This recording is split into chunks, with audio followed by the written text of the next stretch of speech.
Hello, my dear Nightshades, it's Otti again. I'm still sitting here at Dark Skies over Witten. Just had done an interview with Silent Runners, and now I have the sound engineer of Silent Runners next to me, Rob. Hi, pleased to meet you. So, we just thought it could be interesting to have another view on the music, on the technique, on the festival side. So, first of all, how did you meet the Silent Runners? Well, it's a long time ago. I met them in their former band, and I was working that time in a venue in Utrecht in Holland. That's called Echo, and I was volunteering there as a sound tech. And I mixed them for the first time, and we had a massive click just from moment one on. So after the gig, they asked me to be their sound tech, and I said, well, I'm just a volunteer here, I'm not a professional sound tech. That's no problem, because we are just starting and we can grow together. That's how we met. And that was 14 years ago. Okay, that's a long time, and back then it was not the Silent Runners as you know them now. Now they are post-punk, yes, maybe a little bit dark wave. Back then it was another song. They told about it, but what is your view on what they did? It was sort of a symphonic rock band. The first time I heard them, it reminded me of Queen and the Muse and everything. It went every way.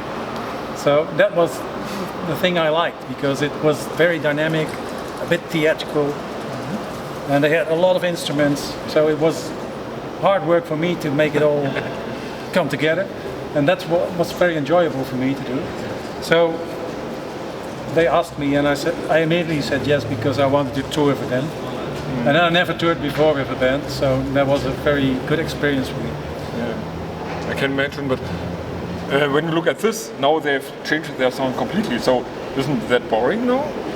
No, not at all, because as I said, I worked in the venue, I still work there, by the way, and I mix everything from punk rock to singer-songwriter and just jazz rock, you name it, everything.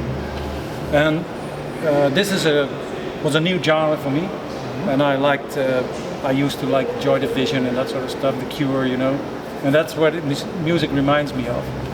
Yes. And still, their show is very dynamic, so that's for a sound tech, that's very nice to do. So how do you have to prepare for a show like this? Well, at this moment I don't have to prepare very much, because I know their song very well, I know them by heart, of course. I used to have to prepare a lot, because I had to think of everything, and everywhere you come there's a different sound desk, and you need to know all the bits and pieces of the new sound desk that you never worked on.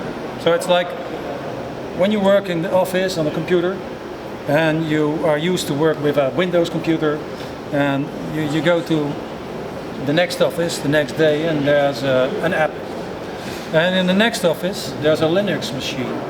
So you have to understand all the different types of desks. And since I'm actually not a professional sound engineer, so I just do this for a hobby. So I had to adjust all the time, and that's where the preparing comes to. And now I've seen everything, because I've been doing this for years. And then it's almost, well, it comes naturally, like riding a bicycle.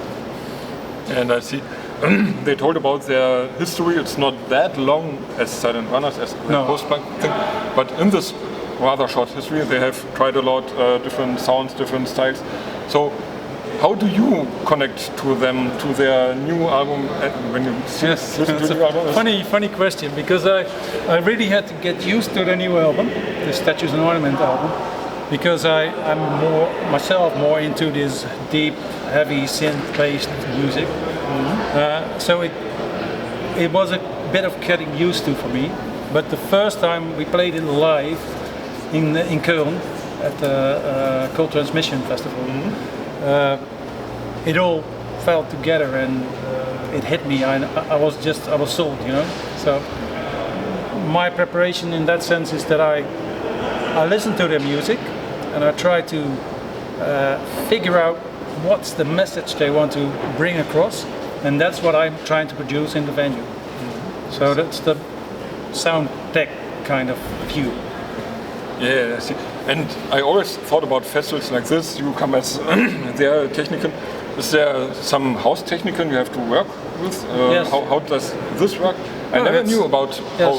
Well, of course, you are very dependent on the people that work in the venue. Mm-hmm. So you don't know the gear. They have an idea about how to put all the festival together because they have like 5, 6, 7 bands to do, and it all has to come together, and it all has to.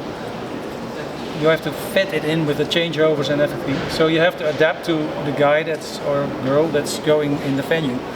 And well, first of all, you try to, you make contact and you try to find out what they have planned and how they do things, how they have their things ordered. Mm-hmm. And then you're depending on, how is the desk arranged, because that's very important for me. I need to know where everything is and how it works.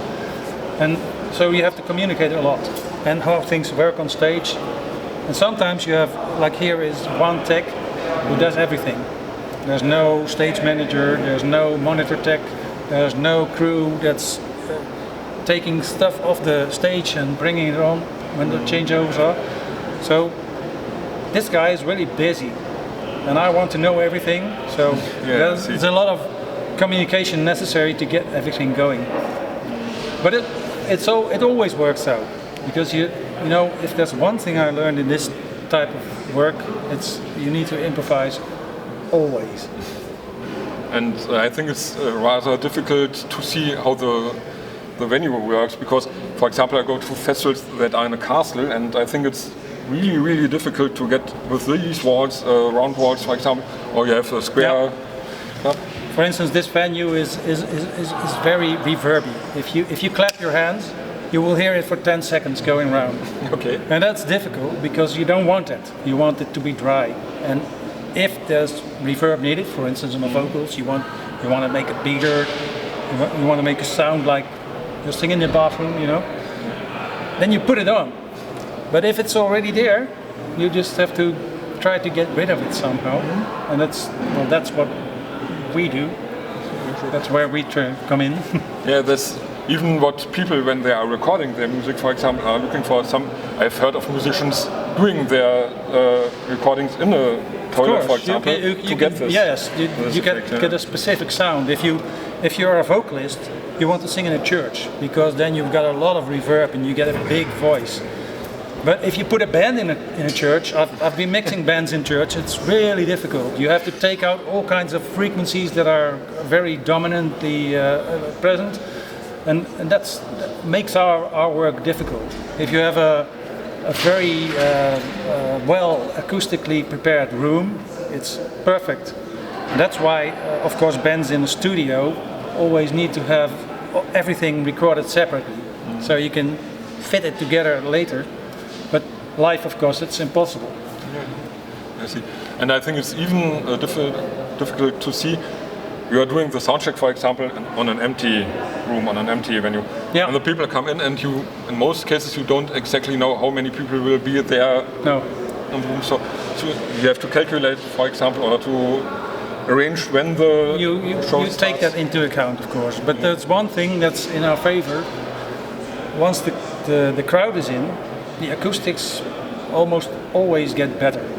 So you get rid of the reverb because the people absorb the sound. So that helps us. But suppose this venue was nearly empty, or there were only 100 people there, it would be hell for me. Yes. So more crowd is even better for you. More crowd is better, yes, always. And let's talk about being with the band. For example, like this. I don't think Silent Runners are like rock stars, party going down totally, but I think they are cool people to hang around with. Absolutely. So, what are the funniest things you had with them now? Well, for one thing, we're all a bit geeky. I could have been their father because I have children that are almost their age. Okay. But it doesn't matter because somehow we fit together very well. And what I always say, I've been touring with Dolph, the lead singer, with another band, and we've been touring all around the world. And that was work. Because it was very demanding, and some people in that band were very demanding. But these guys are very relaxed. So I always say when I go with them, it's like a holiday. So, and we have fun. We go to the studio, we pack everything into the van, and at the moment we start driving, well, it's fun.